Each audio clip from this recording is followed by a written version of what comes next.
"Get that thing away from here, Lena." The sharp voice of a middle-aged man cut through the late afternoon air, startling the children clustered around the swings. The playground, usually alive with the carefree rhythm of laughter, fell into uneasy silence as every eye turned to the source of the commotion. A small, wiry pup stood at the edge of the sandbox, trembling, a frayed red leash dragging behind him. His golden-brown fur was matted with dust, his ribs faintly visible beneath his skin, but it wasn't the sight of his hunger or frailty that froze everyone. Clamped in his tiny jaws was something dark, heavy, and unsettling, something that did not belong in a place of innocence. Lena, a tall girl of 12 with a stubborn streak inherited from her mother, ignored the man's words and crouched low, her hands steady though her pulse quickened. "It's just a dog," she said firmly, her voice carrying more courage than she felt. The pup whined, his body shaking as though caught between fear and duty, but he didn't release his grip on the object dragging against the gravel. Parents gathered at the edges, whispering among themselves. "Is it a shoe?" someone murmured. "No, it's too large. Maybe a bag." The murmur grew louder, and children shifted nervously, inching closer despite the adults' half-hearted warnings. Among them was Jonah, Lena's younger brother, only 9, his eyes wide with the curiosity he often masked with bravado. He tugged at Lena's sleeve. "Don't touch it. What if it's something bad?" His words carried the weight of a child's intuition, unpolished but sharp.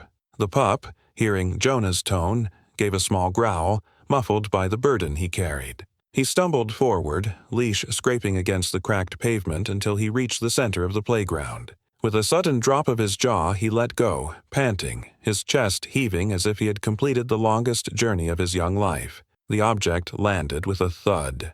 A hush swept across the playground. It was not a shoe, nor a bag. It was a torn leather satchel, edges frayed and stained in patches that looked too dark to be dirt. The silence that followed was thick, the kind that made even the rustling leaves seem intrusive. "Don't touch that." The same man barked again, stepping forward. His name was Marcus Doyle, known for his gruff nature and the permanent scowl etched across his weathered face. He extended an arm as if to shield the children, but his own fear was evident in the way his hand trembled. Lena's gaze flicked from Marcus to the pup. The dog had sat down now, his eyes fixed on her with a pleading intensity, as if begging her to understand. His ears flattened, and a soft whimper escaped his throat, a sound so raw, so desperate, that it pierced through the wall of adult caution. It was Mrs. Calder, the widowed school librarian, who finally stepped closer. Her voice, though gentle, carried authority. "Let me see." She bent down, her gray hair falling loosely across her face, and gingerly pulled the flap of the satchel open. Inside, neatly bundled but soaked in damp earth, were pages, photographs, folded documents, and something else that glimmered faintly under the fading sun. Children craned their necks, catching glimpses they could not yet comprehend. A photograph slipped free, fluttering to the ground. Jonah was the first to see it clearly, and his face paled. It was a picture of a young boy, no older than himself, standing in front of the very same playground, though the background showed it years ago, before the swings had rusted, before the paint had peeled from the slide. Who is that?" Jonah whispered. The pup barked suddenly, a sharp cry that echoed off the metal frames. He rose again, tugging at the leash as though urging them to follow. His small body strained toward the far edge of the playground, where weeds had overtaken a path that once led to an abandoned lot. "No."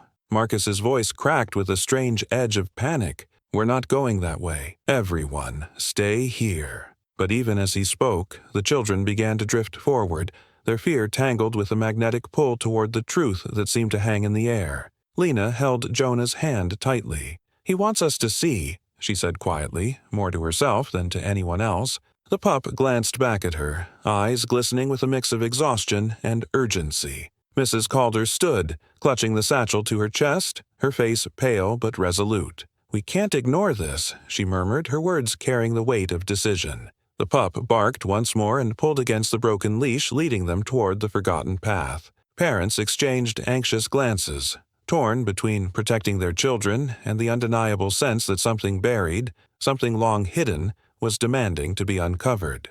As the group hesitated, the last light of day bled across the playground, casting long shadows that seemed to stretch toward the overgrown trail. The pup whined again, his body low to the ground, his eyes never leaving Lena's. For reasons she couldn't explain, she felt as though he had chosen her, that whatever lay ahead was meant for her to witness, and with that, she took the first step after him. The narrow path that stretched beyond the playground was choked with weeds, broken bottles, and the brittle remains of old branches. Few dared to walk there anymore. Parents had long warned their children to stay away, saying the lot beyond was unsafe, a forgotten place where shadows lingered too easily. Yet now, with the pup tugging on his broken leash and his hoarse barks echoing in the still air, the path seemed less like a warning and more like a summons. Lena led the way, Jonah gripping her hand so tightly that his knuckles turned white. Behind them, Mrs. Calder walked with the satchel clutched firmly to her chest. Every few steps her eyes darted to Marcus Doyle, who followed reluctantly, muttering under his breath about calling the police, about keeping children out of danger. But though his words were full of resistance, his legs carried him forward all the same, as though he too could not resist the pull of whatever lay ahead. The pup stopped suddenly near a patch of tangled undergrowth. His sides heaved, his tongue lolled, yet his determination had not weakened. He pawed furiously at the earth, whining with a sound that seemed to slice through the children's nerves. Dirt scattered under his claws, and in moments, the outline of something unnatural began to appear beneath the soil. Lena dropped to her knees before the adults could stop her. Her hands brushed away clumps of dirt until her fingers struck against something cold. She recoiled instinctively, her breath catching, but curiosity anchored her in place. She dug further until the edge of an object was revealed. Metal, dulled by time, but unmistakably a lockbox. Mrs. Calder bent down, her lips parting in disbelief. Why would a dog? Her voice trailed off because there was no reason a stray pup should have led them here unless what lay inside had a meaning tied to him. Jonah's face tightened, his eyes wide. "Is it treasure?" he whispered, his voice trembling with a mix of fear and wonder. The question, innocent as it was, lingered in the silence, because none of the adults could yet decide whether what they were seeing was a miracle or a nightmare. Marcus stepped forward, brushing Lena aside with more force than necessary. "Enough," he snapped. "This isn't for children. This is police business." He crouched and tugged at the lockbox, pulling it free from the shallow grave the pup had uncovered. The dog barked sharply, lunging as though to stop him, and the force of the bark startled everyone. It was not anger. It was desperation. The lockbox was heavier than it looked, and Marcus struggled before finally prying it open with a rusted piece of rebar nearby. The lid creaked, hinges protesting after years of neglect, and then it fell back with a hollow clang. Inside were objects that made no immediate sense: stacks of yellowed letters tied with faded string, a child's wool cap stiff with age, and a silver locket that gleamed even in the dim light. Mrs. Calder reached out carefully and lifted the locket. As it swung open, a photograph stared back, a young boy and a woman, smiling against the backdrop of that same playground. A chill passed through the group, as though the earth itself had exhaled secrets it had tried to keep hidden. Jonah gasped.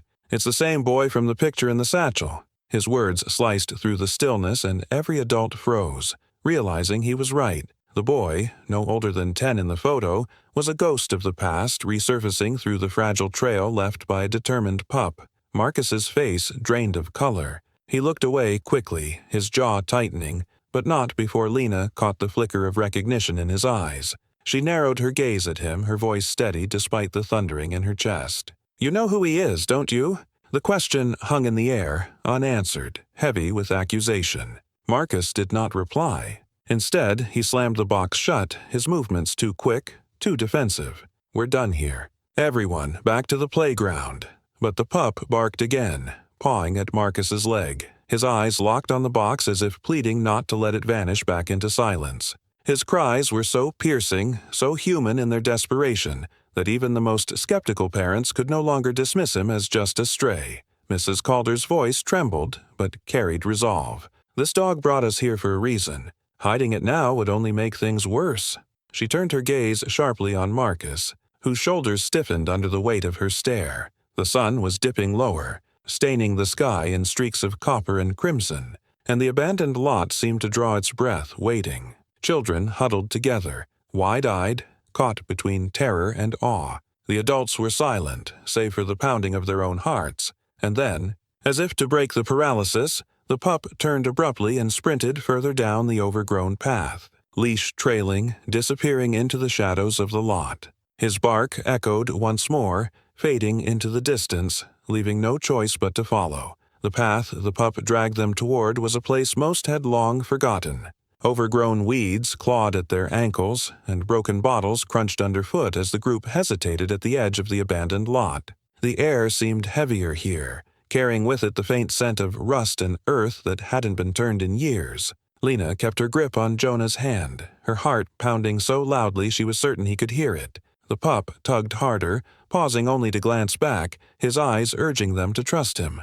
"Turn around," Marcus muttered, his voice rough and uneven. "There's nothing good down here." But Mrs. Calder held the satchel tight against her chest and shook her head. "He brought us here for a reason. If you're too afraid, stay behind." "I won't." Her tone silenced even Marcus, though his scowl deepened. The children followed, their voices hushed now, their usual chatter replaced by nervous whispers. As they moved deeper, the trail narrowed, winding past a chain-link fence that sagged under years of neglect.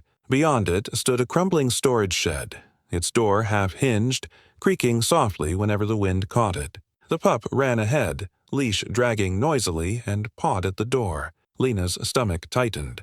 The place radiated unease. Still, she stepped forward. Jonah clung tighter to her arm, his face pale. "What if there's something bad inside?" he whispered. Lena wanted to reassure him, but the truth was she didn't know. She felt only the pull of something unfinished, something demanding to be revealed. Mrs. Calder bent down, her trembling fingers prying at the warped wood. The hinges screamed as the door opened wider, releasing a stale wave of air that smelled of mold, iron, and something sourly sweet. The pup darted inside first, tail low, ears pinned back. His growl was soft, uncertain, more warning than threat. Inside, broken crates littered the corners and old newspapers were scattered like forgotten memories. In the center lay another satchel, larger, older, its leather cracked and edges flaking. Around it were scraps of children's clothing, faded and stiff with dirt. The sight drew a collective gasp, and the weight of what they were seeing pressed down on them. Marcus's voice wavered, anger masking fear. "Close the door, now. We don't need to drag ghosts out of here." But his protest came too late. Mrs. Calder had already crouched and flipped the satchel open. Photographs spilled out, dozens of them. Images of children, their faces unguarded, some laughing on this very playground years ago. But not all the pictures were innocent. A few showed the children standing beside a man whose face was always turned just out of frame, as though hiding in plain sight. Jonah reached for one, his fingers trembling. He held it up to the fading light, his voice small. "That's you, Lena." The photo showed her at maybe 5 years old on the slide, her smile wide and carefree. Behind her was the same man, his hand hovering near her shoulder, though never quite touching. Lena's throat tightened. She didn't remember that day, didn't remember the man. Yet the evidence was there in the photograph, undeniable. Parents exchanged horrified glances. Fear rippled through the group, but so did something else. Anger. Someone had watched them. Someone had stalked their children, and that person had left behind traces in this forgotten place. The pup barked sharply, his claws scratching at the floorboards. He began digging at a patch of dirt in the corner, frantic, his small body working as though unearthing something hidden. The children backed away as dust rose, and soon the outline of a box emerged. Metal, rusted but unmistakable. "Stop!" Marcus shouted, lunging forward, but his urgency only made suspicion grow. His face was pale, his jaw clenched. "Don't open it. Leave it." Mrs. Calder turned on him, her usually kind eyes burning with accusation. "Why are you so desperate to keep us away from this?" she asked, her voice cold. Marcus stammered, but no words came, only a stuttered growl of frustration. The pup pawed harder until the lid of the box came loose with a screech. Inside, under layers of soil and dust, were more photographs and a notebook. Mrs. Calder lifted it carefully, brushing dirt from its surface. On the first page was a name, written in hurried scrawl, Daniel Doyle. A collective gasp swept through the group. Doyle, the same name as Marcus. His face drained of color, and suddenly, the harshness in his warnings, his desperation to keep them away, all made sense. Lena's voice was quiet but steady, though her body shook. "You knew about this?" The children's eyes widened. Parents drew their kids closer, and Marcus staggered back, his silence screaming louder than any denial. The pup, panting heavily, sat down and looked at Lena once more, as if his task had finally been fulfilled. The truth was no longer hidden in shadows. It had clawed its way into the light, and no one could pretend they hadn't seen it. The night air felt colder than it should have been, the kind that prickled against the skin and carried with it a heaviness no one could quite name. The pup moved ahead with renewed urgency, his broken leash dragging noisily across the cracked pavement, leading Lena, Jonah, and Mrs. Calder deeper into the overgrown lot.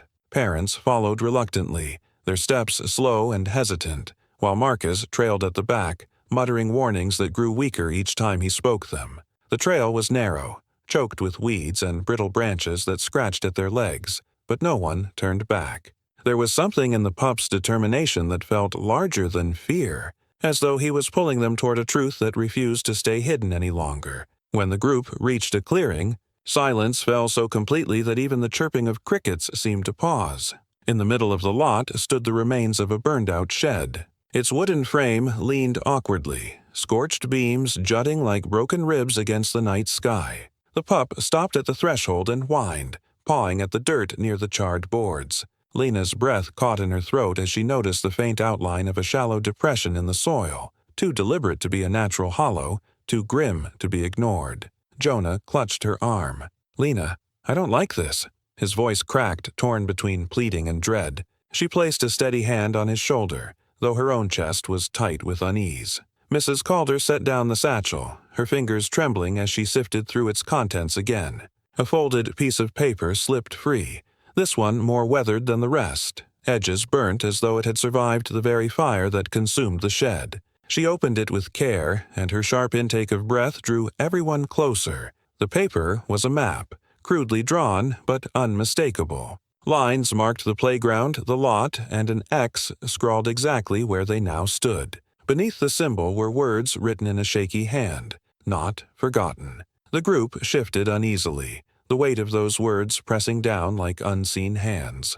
Marcus finally broke the silence, his voice sharp, though thinner than before. "This is nonsense. Somebody's playing a trick. We're not digging around here in the middle of the night." But even as he spoke, the pup began to claw at the soil with frantic energy, sending small sprays of dirt into the air. His barks were sharper now, insistent, filled with urgency that seemed almost human. Lena bent down beside him, her small hands moving the loose earth aside. "He's showing us something," she whispered, though her voice shook. Jonah crouched beside her despite his fear, drawn by the same unexplainable pull. Together, they uncovered the corner of something hard, something that resisted the soil but revealed itself inch by inch. When Mrs. Calder knelt to help, her lantern beam illuminated the object fully. It was a metal box, dented and rusted, its lock broken from age. Dirt clung to its sides, but the pup pawed at it with wild persistence until at last it was free. No one moved for a moment, every pair of eyes fixed on the box, their breath caught in their chests.